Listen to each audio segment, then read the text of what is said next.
One of the things that I've observed that always gives me actually pain is when I hear people describe teenagers and describe them as if they're crazy and bad and just hold your breath while they get through this phase. Don't worry. Parents start talking about that when their kids are 3 and 4. They start worrying about when their kids become teenagers. And it is true that those are some challenging times for parents. But what do you say about attachment and about allowing a child to be their full person during that phase? What's the importance of that, and how do we do that? Well, there is a greater load on the teenage brain. Consciousness comes largely developmentally in 3 parts. A second part, the lights go on about 5 years of age, but there's still huge limits in terms of the amount of consciousness. It's really not hypothetical.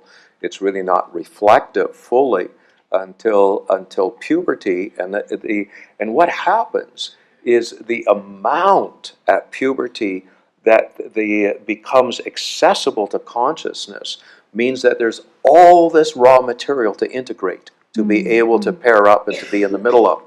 And so you get an impulsiveness post-pubescent for about a couple of years that looks very much like a 4-year-old, a 5-year-old, just because of the load on the brain. It's not that they're regressing, but if there is room for, if the bottom line is not behavior, if the bottom line is really the relationship, I'm able to communicate to that adolescent, that invitation to exist in my presence despite the problems with attitude, behavior, and so on, and I can really, the relationship is the bottom line.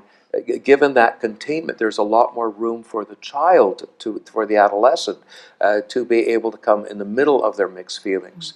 And boy, does it make a big difference if there is a couple of years of work of prefrontal cortex growth, especially prepubescent, you see the fruit of that really beginning to emerge in the 15 and 16 and 17-year-old.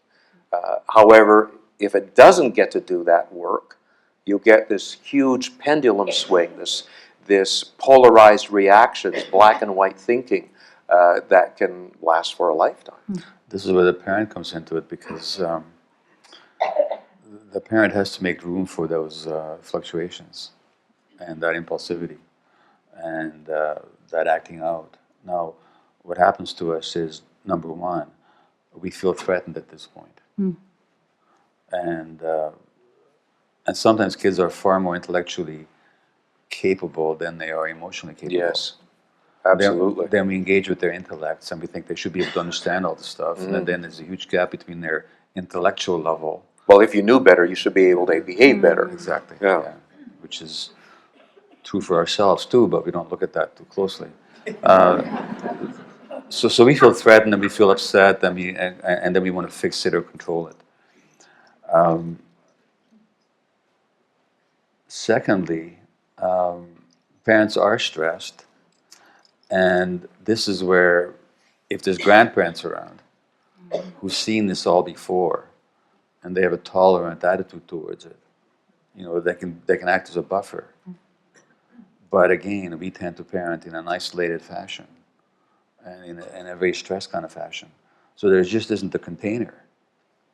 And also, cultures, until very recently, used to have initiation processes, tribal ceremonial initiation processes, where adolescents were actually, in the case of Aboriginal Canadian nations, sometimes were taken out into the woods on their own, and then they're given a task to find themselves, or sometimes very difficult circumstances, but it was all under the guidance of wise elders.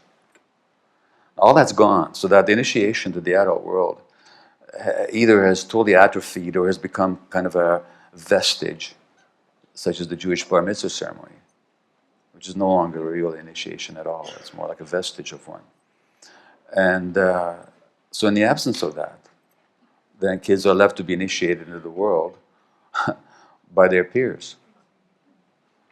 And a lot of that initiation has got all the vices that you might expect from immaturity, aggression, substance use,